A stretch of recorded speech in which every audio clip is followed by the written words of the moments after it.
Muito boa noite. A violência contra a mulher e principalmente as pessoas de uma certa idade, que muitas das vezes são classificadas de feiticeiras, tem vindo a ganhar contornos dramáticos. Também os homens considerados de velhos sofrem igualmente deste flagelo que assola o país ao longo de muitos anos. Há sensivelmente uma semana, uma senhora foi espancada, acabando por morrer no Hospital Dr. Aires de Menezes. A mesma foi acusada de feiticeira e a agressão aconteceu na zona de Quilombo, nos arredores da capital, por um grupo de cidadão não identificado. Fique agora com a reportagem de Silvana Narciso e com a imagem de Alderzira Nascimento.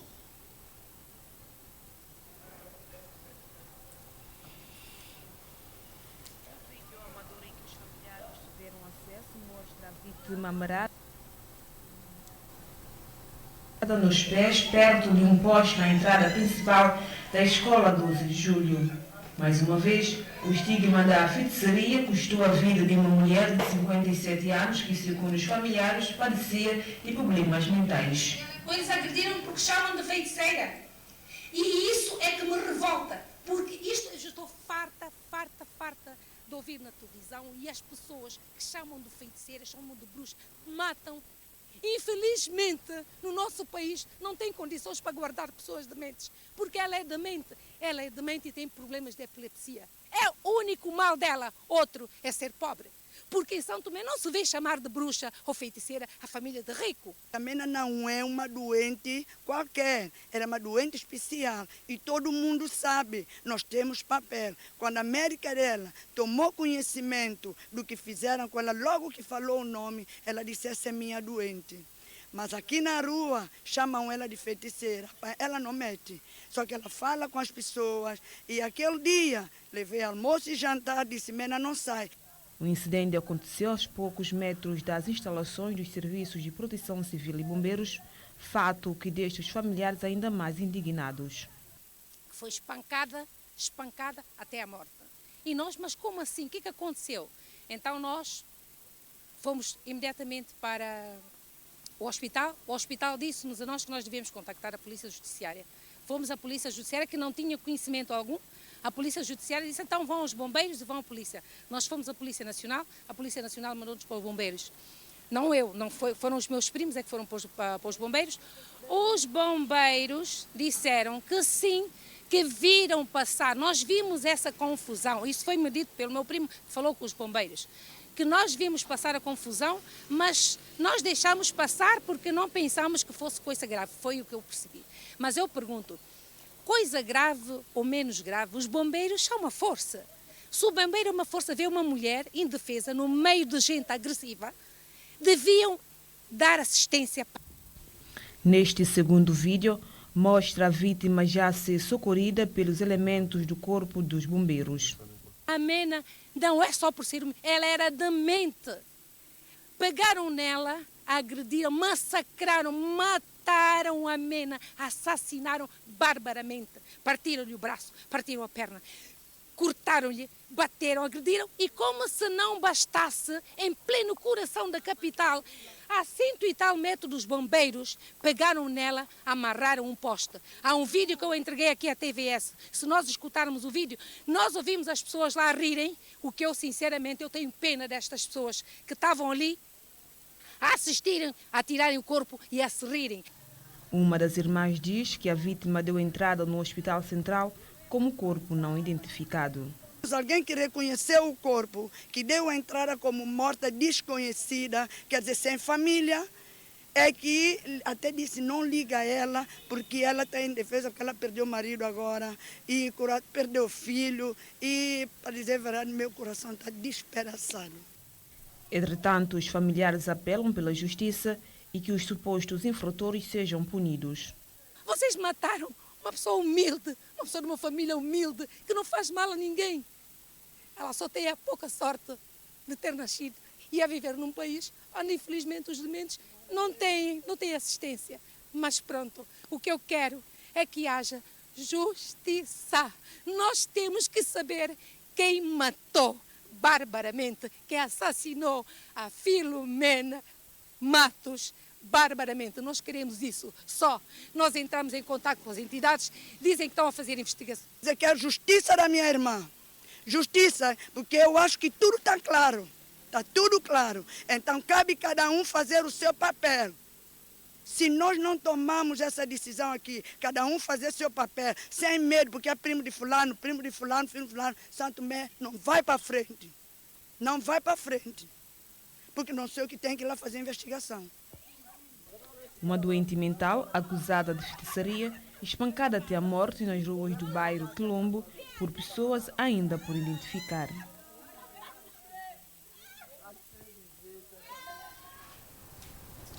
Este é um dos vários casos que acontece em São Tomé e Príncipe.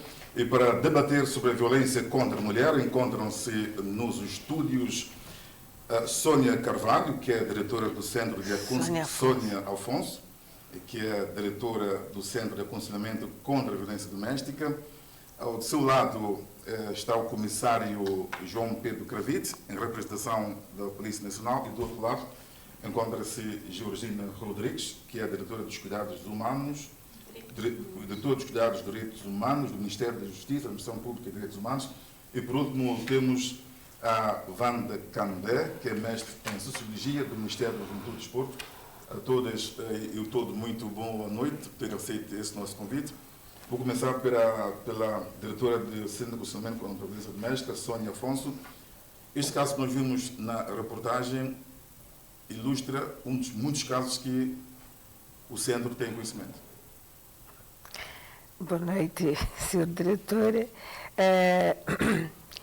Para dizer que o Centro tem tido conhecimento em alguns casos desses que normalmente acontecem, tomando conhecimento através das redes sociais ou então da PJ também, porque normalmente não dão entrada no Centro do Aconselhamento.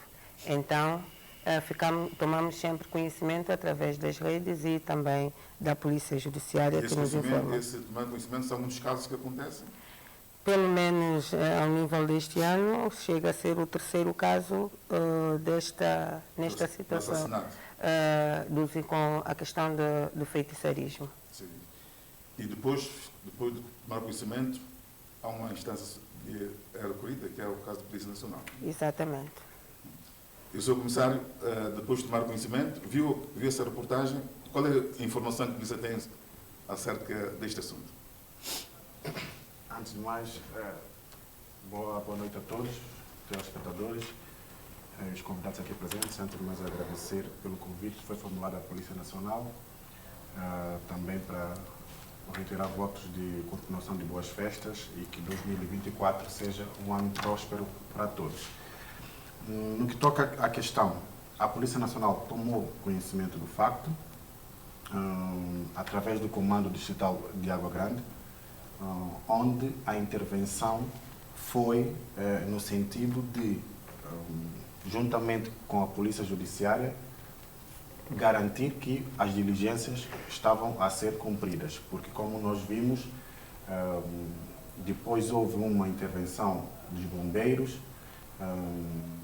Após essa intervenção, chegou uma altura que a Polícia Judiciária tomou conhecimento do facto, por consubstanciar-se num ato que acabamos por considerar como homicídio, resultado de tortura, foi entregue à Polícia Judiciária para as devidas investigações e chegar aos infratores. Logo, como eu já disse, pela tipificação criminal que ainda há de se confirmar esta tipificação criminal, constatou-se que não era propriamente uma intervenção direta da Polícia Nacional, até porque quando a Polícia Nacional tomou conhecimento do facto, o facto já estava consumado e a Polícia Judiciária já estava à ocorrência da situação. Mas a Polícia Nacional preocupa-se muito com esses casos de violência contra as mulheres na base da questão de feitiçaria? A Polícia Nacional preocupa-se com a violência no seu todo, não só contra as mulheres e não só por uma questão de feitiçaria. E a questão da feitiçaria, concretamente, não é virada só contra as mulheres. É no seu todo e já foi aqui dito pela senhora diretora, infelizmente não tenho aqui dados estatísticos que refletem este ano, que ainda não terminou, mas podemos fazer uma análise deste ano e dos anos subsequentes, mas são recorrentes casos por questões culturais, por questões do estado da nossa sociedade, de, infelizmente, conotarem os mais velhos. Neste caso concreto, nem estamos a falar de uma pessoa com uma idade assim tão avançada, estamos a falar de 50 e poucos, 57. Sim, 57 anos, mas talvez pelo aspecto, o resultado da sua doença, da sua patologia, talvez tenha uma aparência um pouco mais envelhecida. E há sempre essa conotação dos mais velhos com a questão da feitiçaria. E são sempre situações que, infelizmente, a polícia, por não estar, muitas das vezes, no local para proteger aquelas pessoas, acaba por aquelas pessoas sempre acabarem por estarem à mercê dos cidadãos, muitas das vezes da comunidade, porque, como nós vimos, não é uma pessoa, não é um cidadão que revolta-se contra essas pessoas. É um grupo que sente-se injustiçado ou sente-se que, direto ou indiretamente, por conotarem que aquela situação tem a ver com alguma situação da pessoa, revoltam-se todos contra a situação. E, infelizmente, o que complica é isso, é o facto de imputarmos responsabilidades, acabamos por não conseguir, pelo menos não tão rápido como se gostaria, porque aquilo que os familiares pedem é justiça, legítimo, e pedem celeridade do processo. Mas exigir essa celeridade com as condições que existem, infelizmente, não é possível. E por que eu falo as condições? Há um projeto, e isso leva a outras conversas, que tem a ver com videovigilâncias nas áreas urbanas.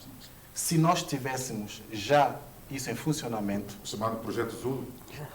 É mais do que o Projeto Zulo. É mais do que o Projeto Zulo. O Projeto Zulo é um dos elementos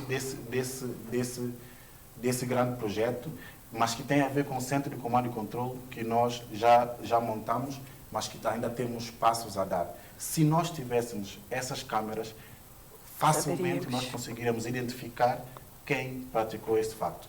Logo, quero dizer que queremos muito, os cidadãos querem, as vítimas querem, os familiares das vítimas querem. E ainda hoje, o Conselho Ministro, no comunicado, pediu também celeridade dos processos. Né? Pronto, exatamente. Mas, infelizmente, também temos que considerar que é preciso melhorarmos. Exatamente. Diretora dos Direitos Humanos, Georgina Rodrigues, tendo em conta que é um gabinete que lida com essa questão, vindo esta reportagem, qual é o sentimento e a sensação que fica?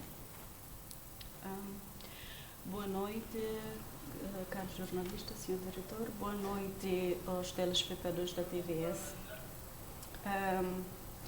O sentimento é de revolta, é de ver alguém que poderia ser minha mãe ou a minha tia ou uma amiga minha e a passar por uma situação dessa, perceber que essa senhora provavelmente passou por muito sofrimento até o seu último suspiro, é revoltante. É revoltante porque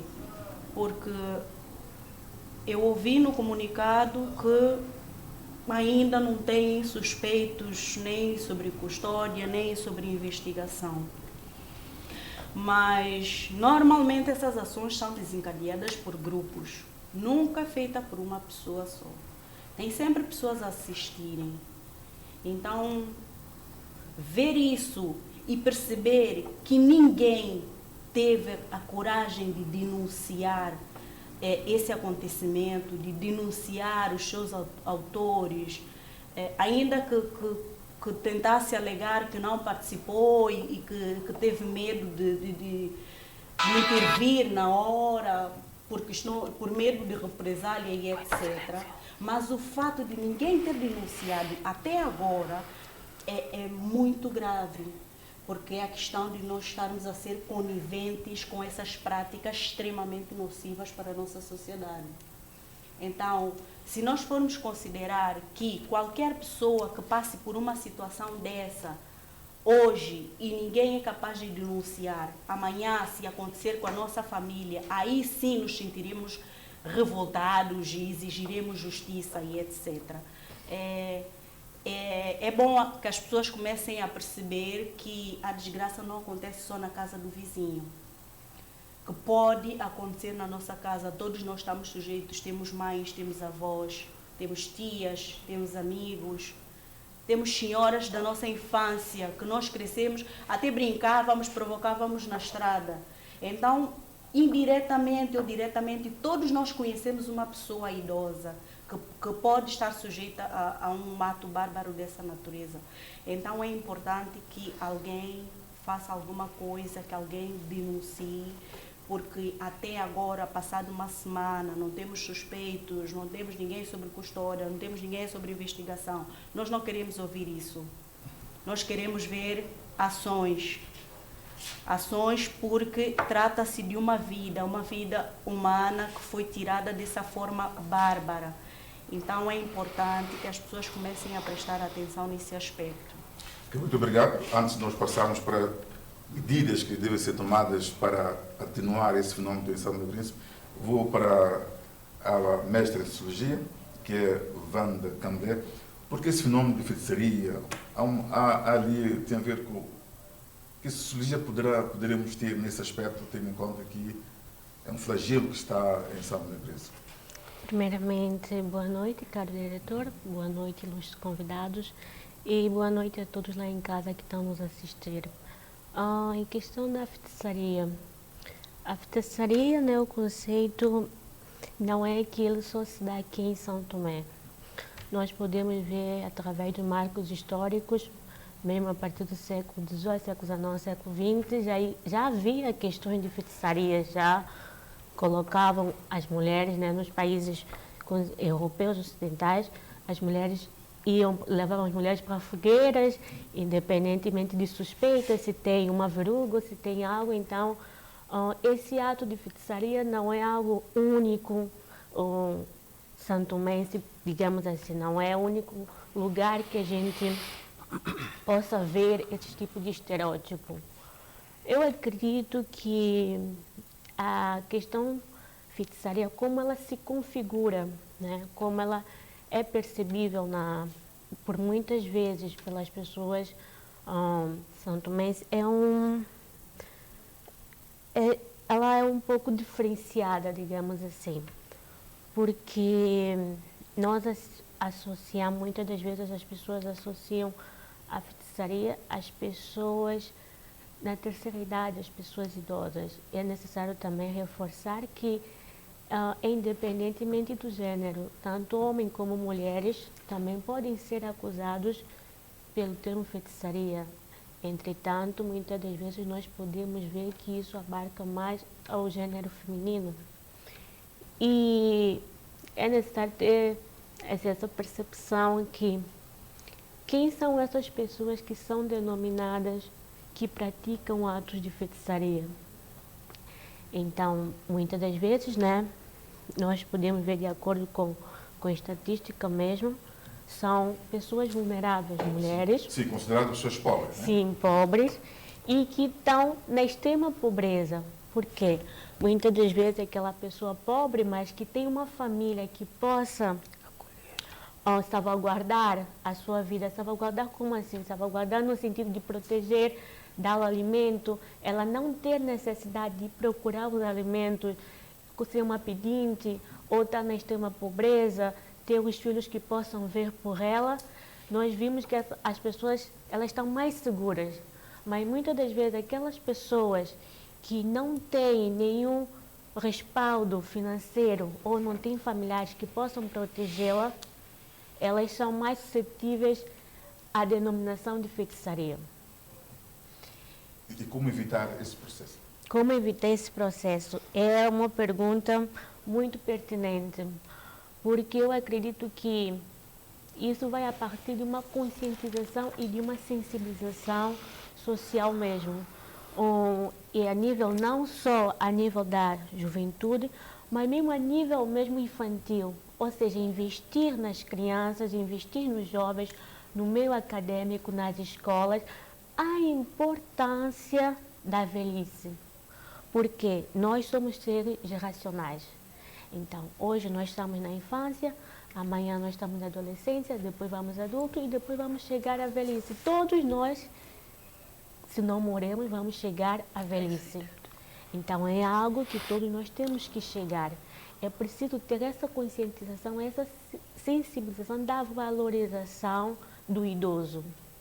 Eu acredito que talvez assim, e a sensibilização mesmo dentro da família, porque muitas das vezes não é só o vizinho ou o desconhecido que denomina isso, mas próprio muitas das vezes os familiares, dependendo de comportamento que é atribuído à velhice, como esquecimento, como insônia, muito sono e outras características que aparecem na velhice. Então, quando não tem algo que possa justificar, então muitas das vezes denomina-se como algo de sobrenatural. Então, a conscientização de todos esses passos, esses processos, acredito que é suficiente para que possa ter uma mudança do comportamento.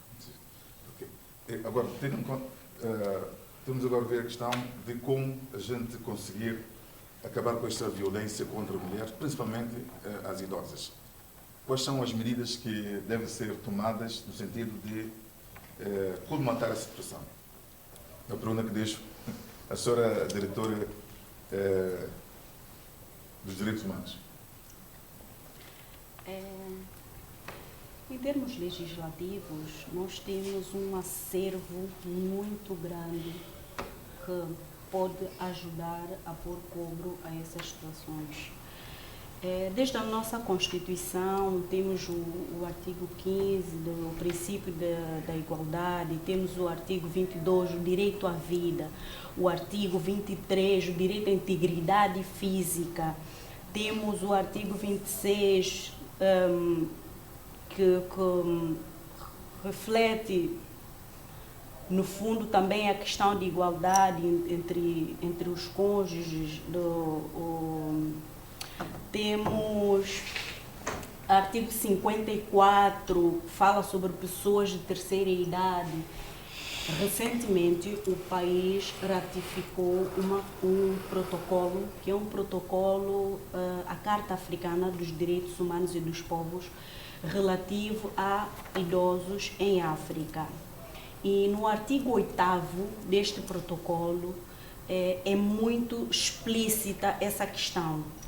Diz-nos que cabe aos Estados-membros proibir, criminalizar, adotar todas as medidas necessárias para a proteção dos idosos de todas as práticas tradicionais nocivas.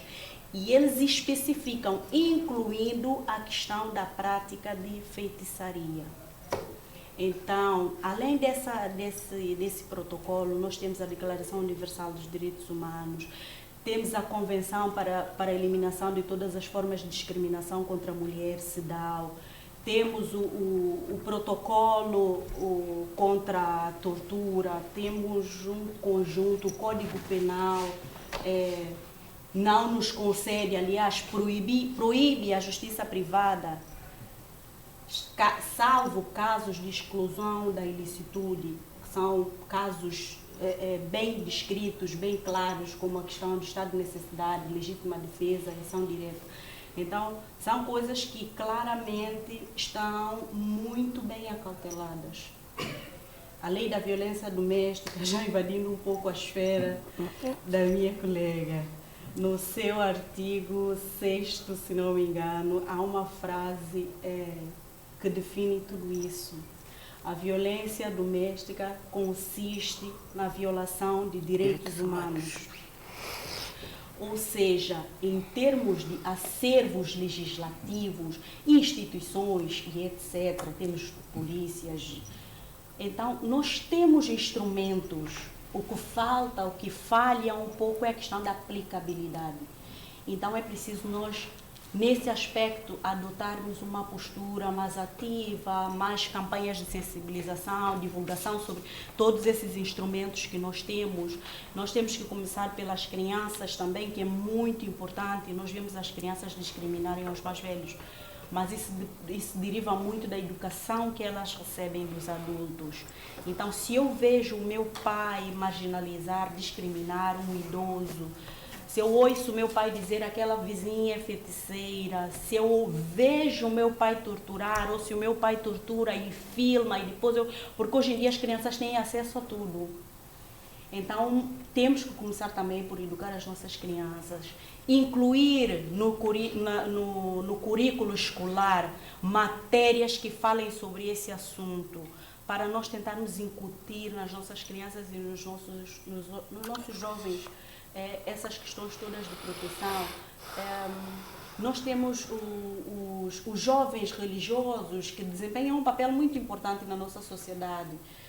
Eu considero que, nesse momento, talvez não estejam tão ativos, mas já foram. Temos os escuteiros, jovens de diversas religiões. Temos muitos jovens que podem ter um papel mais ativo na nossa sociedade com relação à proteção de idosos e das nossas mulheres, né? Tendo em conta que estamos a falar também da questão da violência. O crime de violência doméstica é um crime público. Temos que denunciar, né? Denunciar, mesmo que se fique com a sensação que não se fez nada, mesmo assim é importante continuar a denunciar. O Ministério Público precisa adotar talvez algumas políticas mais assertivas. A Polícia Judiciária, é claro que eu entendo que também precisam ser dotados de meios para algumas coisas, né? Mas em alguns aspectos, ver um bocado a questão das nossas forças, os militares, os policiais. Temos um contingente grande, acredito eu, para o nosso contexto.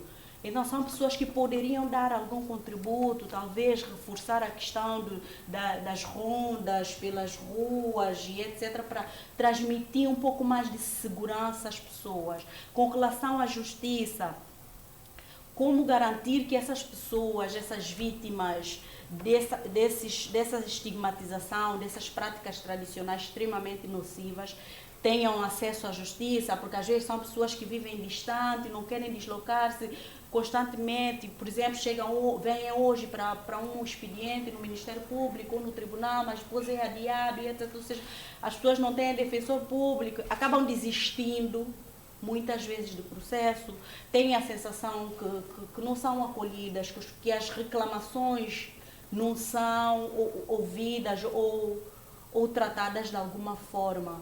Então, com o acervo jurídico legislativo que nós temos, agora é trabalhar em práticas, medidas mais assertivas, e também começar a mandar recados para a sociedade. Porque é muito importante que a sociedade perceba que nós estamos a perder a nossa humanidade. E isso é muito mau. Nós nos juntarmos em grupo e torturar e não sermos capazes de denunciar relatos de pessoas que teriam alguma capacidade de intervir na situação e não intervêm, outras participam, outras só assistem.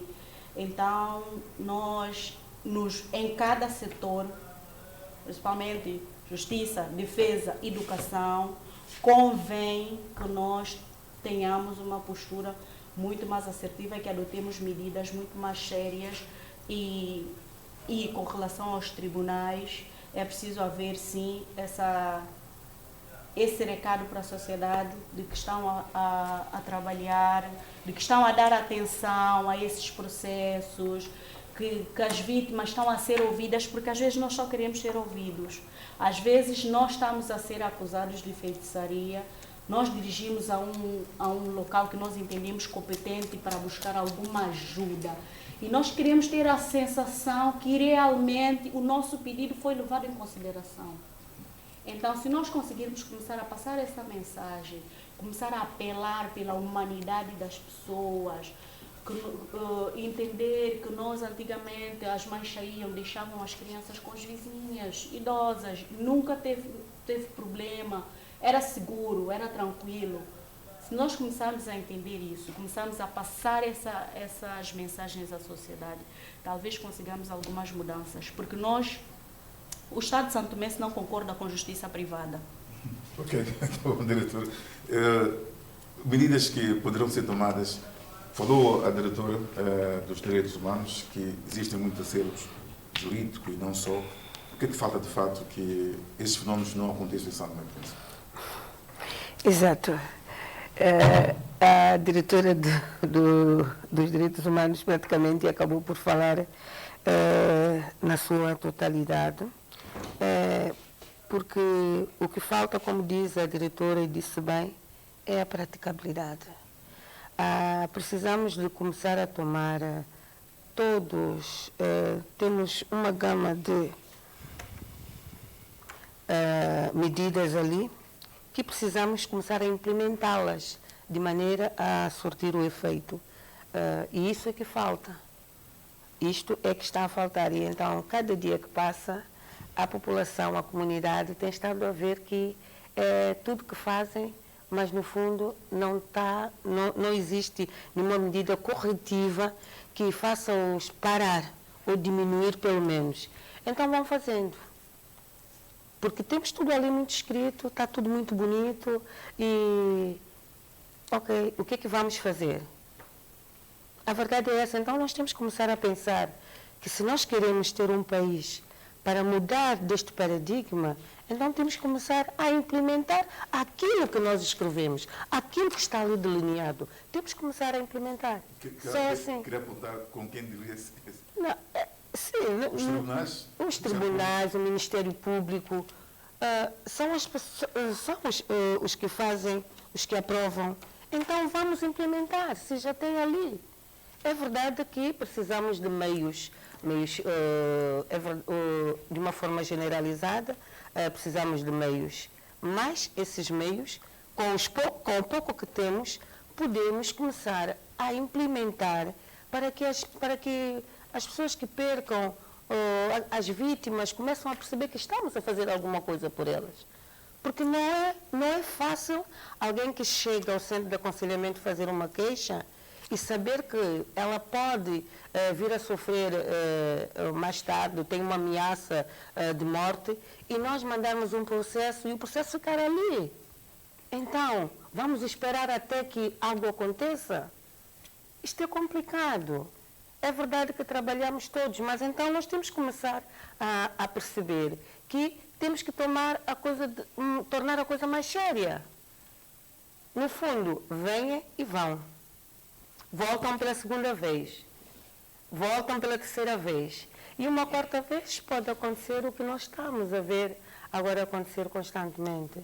É um apelo que nós fazemos. É pena que o Tribunal, o Ministério Público não estivesse cá neste debate, porque seria de grande valia para nós todos e se calhar também teríamos mais fruto, né? E saber como enfrentar esta situação, porque não é só nossa, é de todo o São Tomé e Príncipe, de uma forma generalizada. Muito obrigado. Muito obrigado. A parte boa de intervir após algumas intervenções é que nos faz também refletir um bocadinho mais sobre a questão. Primeiro, eu queria aqui espelhar a minha visão sobre o que tem sido a preocupação no seu todo à volta da questão dos idosos. Eu dou uma palavra de agradecimento, de mérito aos lares dos idosos, à Santa Casa de Misericórdia, que eu particularmente acompanho, porque confesso que é a minha visão, que são as instituições que têm trabalhado muito a par de tudo que foi falado, que eu corroboro completamente, que nós temos grupos de idosos, né? Temos aqueles idosos que, pela sua constituição familiar, são acarinhadas, são apoiadas, que não cheguemos ao ponto do que disse a familiar da vítima, que tem que ser ricos para serem apoiados, não. Basta um lar ou uma família que com poucas posses, mas que tem atenção, cuidado para com aquele idoso, que ele já não passa por isso. Só passa por isso aquele que, bem ou mal, sente-se um bocadinho à margem de todos os tipos de cuidados básicos para um ser humano. E nós temos os lares dos idosos que acabam por dar uma dignidade aos idosos muito grande. Mas temos este grupo, ou são familiares, ou são os lares. Fora isso, não temos mais nada. E o que é que eu digo que não temos mais nada? Nós, por exemplo, temos o Dia Internacional de Consciencialização contra a Violência contra os Idosos. Eu nunca vi a sociedade santomense, o Estado santomense no seu todo, a refletir e a trabalhar nesta data. Temos o Dia Internacional dos Idosos, também pouco vejo o Estado a trabalhar nesta data para nós criarmos talvez momentos de reflexão até sobre essa temática da feitiçaria que nós sabemos que afeta muitas vezes os idosos. Ou seja, o que eu quero dizer é, nós temos é que repensar muitas coisas. E nessa questão dos idosos, nós temos é que fazer um trabalho contínuo, não só para aquelas datas, e um trabalho de prevenção. Queria aqui divulgar algo que existe, mas que é mais uma daquelas coisas a par das câmaras de videovigilância, que infelizmente é preciso mais para que a coisa aconteça efetivamente. A Polícia Nacional em 2021, após a aprovação do seu plano estratégico em 2020, nós aprovamos a Diretiva de Policiamento de Proximidade. E a Diretiva de Policiamento de Proximidade visa 4 grandes pontos, tudo com base na prevenção. Porque quando nós falamos do Poder Judicial, nós não estamos a falar propriamente na prevenção, né? O Poder Judicial é o desembocar de algo que já aconteceu. Ou seja, nós queremos justiça de algo que podia ser evitado. Está a entender? Então, tudo bem que é preciso trabalhar na justiça, na melhoria da justiça, mas também temos que trabalhar na prevenção, fazer com que haja uma maior confiança, maior proximidade com os cidadãos, consciencialização, né? A questão da sensibilização. Temos é que mudar mentalidades.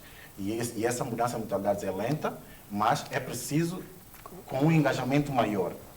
Então, nós aprovamos essa diretiva que está em vigor, onde trabalhamos a questão da vítima, o chamado, temos o programa da Escola Segura, que é um programa que está em vigor, está em funcionamento. Depois temos os gabinetes de apoio às vítimas, que engloba violência doméstica e crimes contra a autodeterminação sexual. Mas depois, há 2 outros pontos que nós queremos também trabalhar, mas que o plano já prevê. Só falta trabalharmos mais para a sua implementação, mas a visão estratégica existe, que é o idoso seguro e o comércio seguro. Por isso, eu queria aqui também, muito na cena do que foi dito pela diretora dos Direitos Humanos, as forças existem, mas nós temos que realmente trabalhar na reforma dessas forças. Temos que repensar a autoridade do Estado. Temos que repensar, e nem vou falar da reforma da justiça, que já se fala muito, mas quero focar aqui e que o governo deu sinais positivos sobre essa questão no que toca à reforma das seguranças, do sector da segurança, que é preciso, porque nós temos que ter uma outra postura no que toca à autoridade do Estado. Porque tudo isso acontece, como já foi dito, por causa do sentimento da impunidade. O sentimento de que eu faço e nada irá acontecer. Se nós trabalharmos no reforço da autoridade, que é possível, e como é que esse reforço da autoridade pode ser possível? Trabalhando também no reforço, no fortalecimento das instituições. As instituições têm que ter uma capacidade de intervenção, de autoridade maior. E isso também trabalha-se muito com a separação do que é político e do que é técnico e do que é operacional. E muitas das vezes nós estamos sempre à mercê dessas questões que fragilizam a instituição, né? Hoje eu sou deste, amanhã eu sou daquele, e as instituições, particularmente as instituições policiais, não podem estar à mercê disso. Isso não é uma crítica, isso é uma constatação. E às vezes as constatações podem ter uma tônica de crítica, mas não. porque como a diretora de Direitos Humanos também sou jovem e não posso estar alheio ao que eu considero que está errado. Então, separemos o que deve ser separado e unamos para o que realmente devemos nos unir. E devemos nos unir para combater a criminalidade, para combater a impunidade, né? E olharmos realmente com humanismo para as questões, né? Porque hoje, e já foi dito também, todos nós vamos chegar àquela fase. E quando chegarmos, como é que nós gostaríamos de ser tratados, né? A questão da feitiçaria foi dito que é transversal a qualquer sociedade, e é verdade que sim, mas nós sabemos qual é a conotação que nós levamos muito para questões que têm a ver com coisas subnaturais, né? Nós somos muito reativos, tudo nos assusta, tudo nos assusta. Então, como tudo nos assusta, é muito fácil eu associar tudo à feitiçaria, que muitas vezes nem tem nada a ver com o idoso, mas eu associo tudo à feitiçaria. O mal do outro, melhor, o mal que me acontece, o outro é culpado.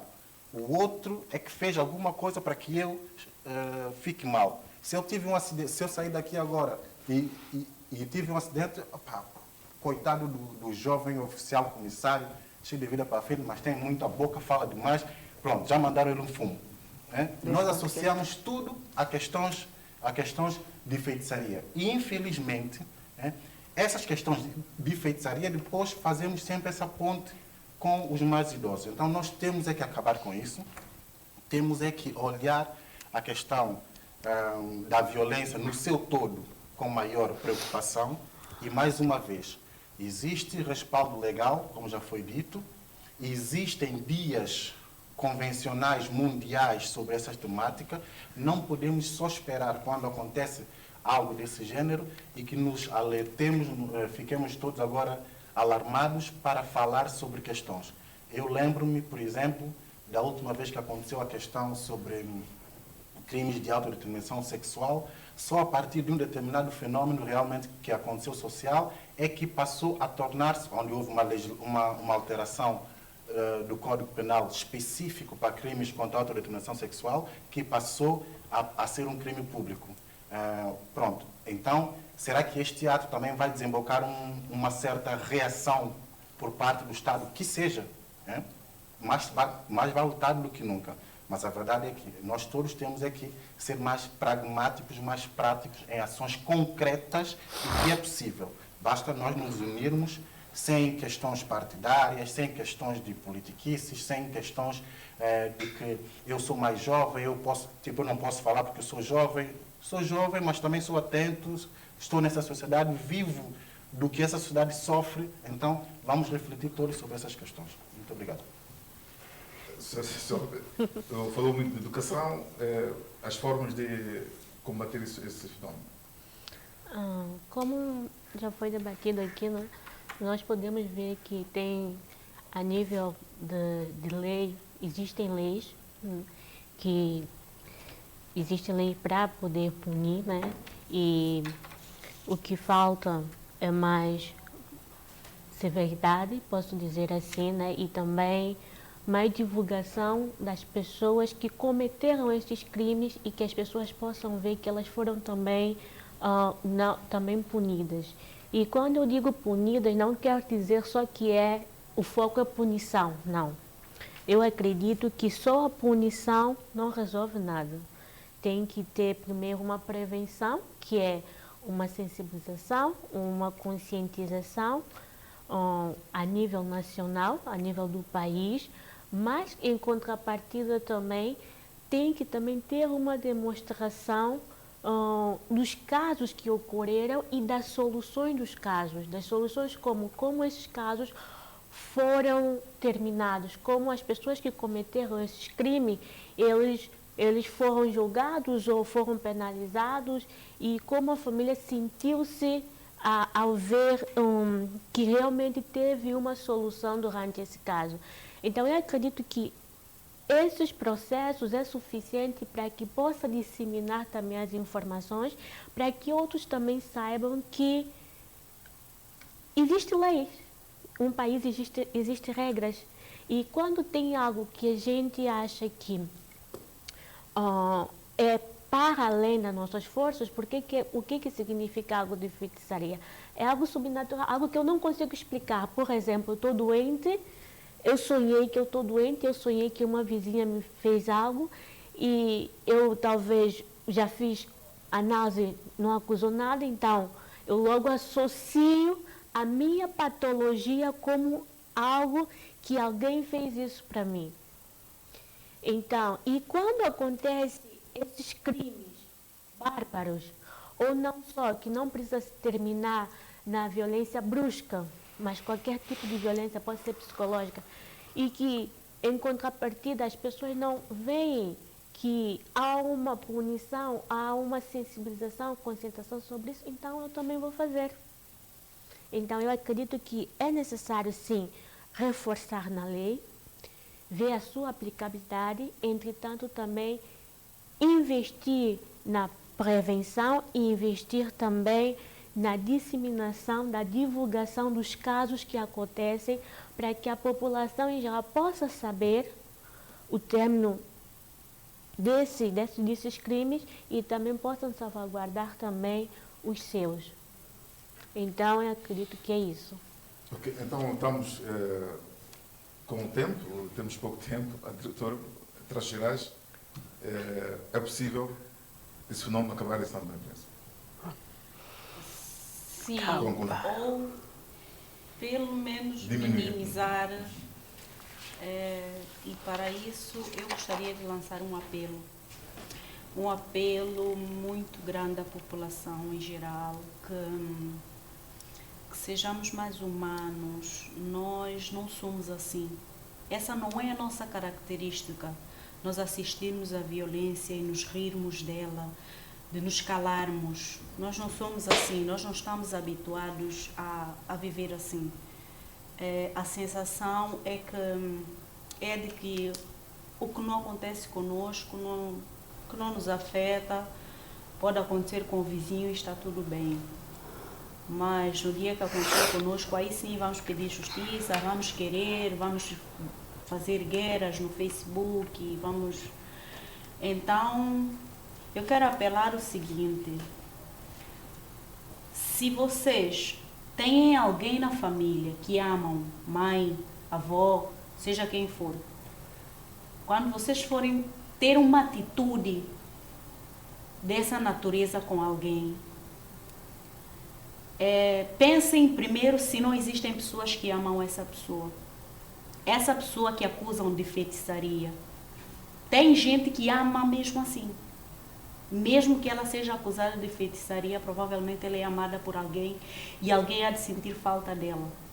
Então, apelar à população que denunciem muito, que não tenham receio de denunciar, que usem as linhas gratuitas. Nós temos hoje em dia muitas linhas gratuitas, que façam uso dela. Temos o Facebook, que não é só para política, que façam uso dele, que apresentem também sugestões, propostas aos serviços, às instituições, que todas elas serão bem-vindas. Então, se vocês puderem nos ajudar São Tomé e Príncipe, ajudar-nos a resgatar aquilo que sempre foi a nossa identidade, a irmandade, o companheirismo e etc., nós agradecemos. Doutor, para o final. Bem, se calhar agradecer a todos que nos estão a seguir neste momento, pedir encarecidamente a todos, a toda a população, que possam começar a pensar em fazer denúncias para casos pontuais, para casos desses que normalmente acontecem. Temos o 150, que é a linha do Centro de Aconselhamento contra a Violência Doméstica. Temos a Polícia Nacional, que é o 113, que não está 24 sobre 24 horas, bem, e que possam fazer as suas denúncias, mesmo se desconfiarem do idoso que esteja com essa prática, em vez de o agredirem, que possam ir ao centro, se calhar manifestar, fazer uma queixa, e se calhar o centro saberá junto às outras instituições, saberá como tratar daquele idoso. Nós nascemos, crescemos, tornamos-nos idosos e amanhã morremos. Portanto, ninguém vai ficar, como dizem, terra a terra, não vamos ficar aqui de pedra. Então, é natural que nós teremos que respeitar os idosos. Os idosos fazem parte de nós. Nós temos que respeitá-los. Aqueles que não têm o amor aos idosos, de certeza que não têm amor à própria vida. Porque para ele ser o idoso, ele nasceu, ele cresceu, passou toda essa temporada, viveu, saltou. E depois, daquele momento, o facto de ele não ter uma família que foi aí dita para acolher, não significa que ele é feiticeiro. Não significa. Muitas vezes ele está à procura de alguém que lhe estique uma mão. E nada melhor que nós, a juventude, possamos o fazer. E também pedir apelo dos jovens da igreja, das nossas igrejas, que também possam nos ajudar com essa situação, passando mensagens. Uma das coisas que a socióloga aí frisou, que é a questão das nossas crianças, incutir nas nossas crianças, desde a escola primária, a importância do idoso, como é que devemos tratá-los, de maneira que a gente tenta ver, e vamos continuar com as campanhas de sensibilização para a mudança de comportamento, para que esses idosos possam ter o seu final feliz, morrer com felicidade, porque normalmente até a morte é uma morte condigna quando eles são bem tratados e bem cuidados. Sr. Comissário, também a previsão da Polícia Nacional vai continuar. Sim. Também queria juntar a minha voz ao apelo à denúncia e também reforçar aqui que a Polícia Nacional, além do número de emergência 113, também dispõe de outros mecanismos para a denúncia. É uma das iniciativas que nós desenvolvemos já há 2 anos, que é aumentar o nosso leque de possibilidades de denúncias. Nós temos as redes sociais, o Facebook, que o cidadão pode recorrer através do chat privado para apresentar a sua denúncia. Se pretende no anonimato, também pode fazê-lo. No nosso Instagram também podem utilizar para efetuar denúncias. Nós temos um WhatsApp e já fizemos a divulgação desse WhatsApp. O número é +239 992 2272. Volto a repetir, +239 992 2272. É o nosso WhatsApp, que também pode ser usado para divulgação, para apresentação de denúncias. Nós temos o nosso site www.pnstp.st, onde ali também tem um separador para denúncia, que o cidadão também pode usar.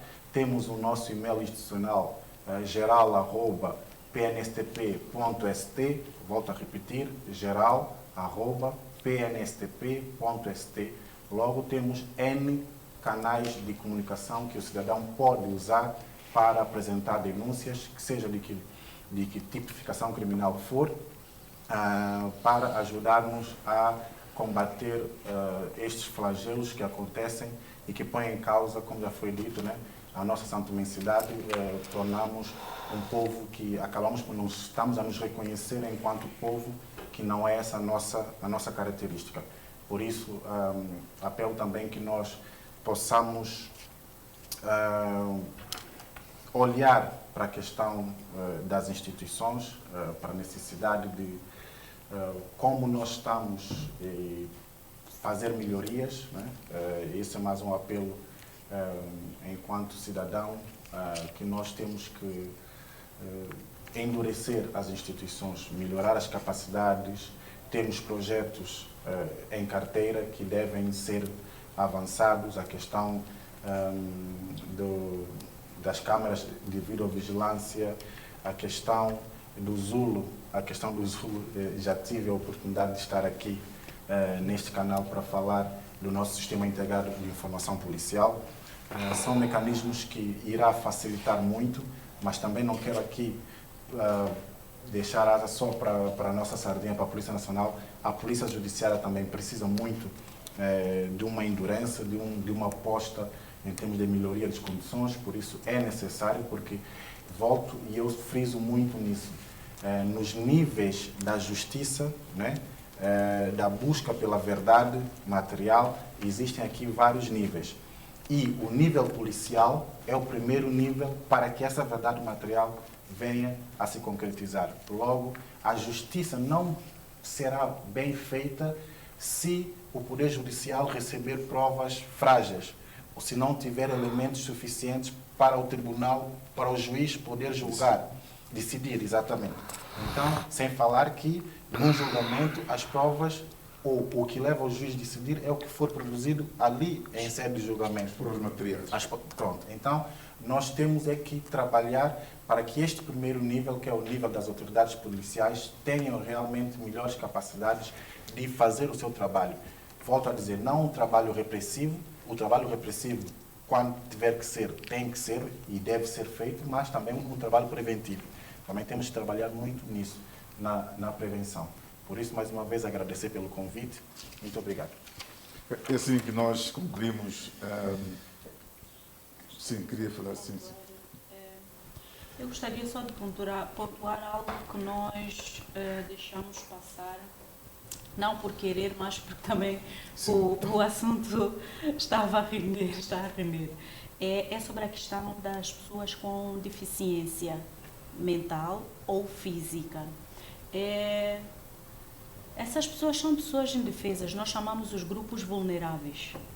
E eu não imagino o horror que é uma pessoa com problemas mentais estar a ser torturada sem nem entender o porquê, o que teria feito para merecer tal coisa. Então, também é pedir, exortar as pessoas que protejam, porque os deficientes não são nossos inimigos. Infelizmente, os deficientes sofrem discriminação, preconceito a todos os níveis. Crianças, jovens, adultos praticam atos de discriminação contra pessoas, contra deficientes. Então, educarmos também um pouco as nossas crianças, fazer ver que são pessoas que precisam da nossa ajuda.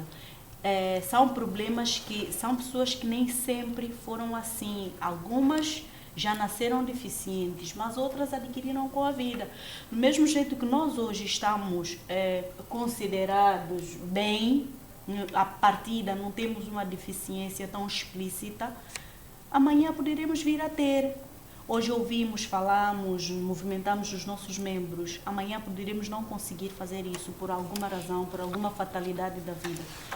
Então, é importante que as pessoas entendam que as pessoas não são deficientes porque querem, que não têm culpa de ter problemas mentais e que as atitudes, muitas vezes as atitudes de pessoas com deficiência, principalmente no campo mental, justifica-se justamente porque elas têm esse problema, essa condição. É uma questão de saúde, é uma questão que não é da vontade delas serem assim. Então, pedir também nesse aspecto que demos um olhar mais carinhoso, que ajudemos quando for preciso, se virmos um cadeirante, se pudermos ajudar e etc. Isso não nos custa nada, não vai fazer-nos deixar de ser quem somos. Então, todos fazem parte da sociedade, todos existem por alguma razão, porque se não fosse assim, elas não existiriam. Elas existem, elas contribuem de alguma forma, e de certeza de forma muito positiva, até mesmo para a concretização de uma sociedade justa, igualitária, pacífica e etc. Então, um apelo é pela promoção dos direitos humanos em São Tomé e Príncipe e contamos com a contribuição de todos para isso. Obrigada. E para finalizar mesmo, doutora Wanda Carneiro. Gostaria de fazer um apelo também a todos que estão nos assistir, principalmente no que concerne ao ambiente familiar.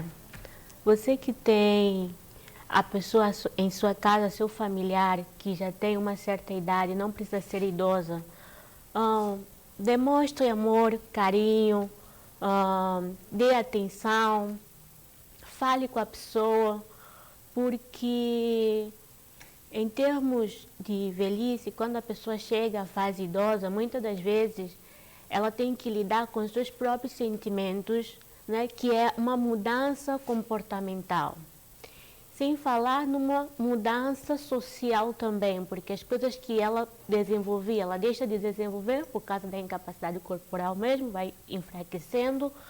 Os ambientes que frequentava, muitas das vezes deixa de frequentar. Então é necessário que tenha um apoio familiar, um apoio, não esperamos só um apoio institucional que tenha local onde ela possa receber algum tipo de auxílio, muitas das vezes financeiro, mas os familiares em si também têm que auxiliar aquela pessoa, porque muitas das vezes, antes dessa pessoa ser idosa, ela também já auxiliou a sua família. E muitas das vezes, por não ter força para colaborar, para levar o rendimento para casa, muitas das vezes se vê aquela pessoa apenas como mais uma pessoa para se sustentar.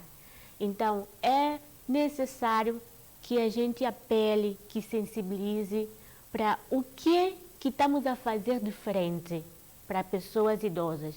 Se você vê uma pessoa idosa na rua, está a atravessar a estrada, ajude a atravessar. Se está a conduzir, pare, deixe a pessoa atravessar.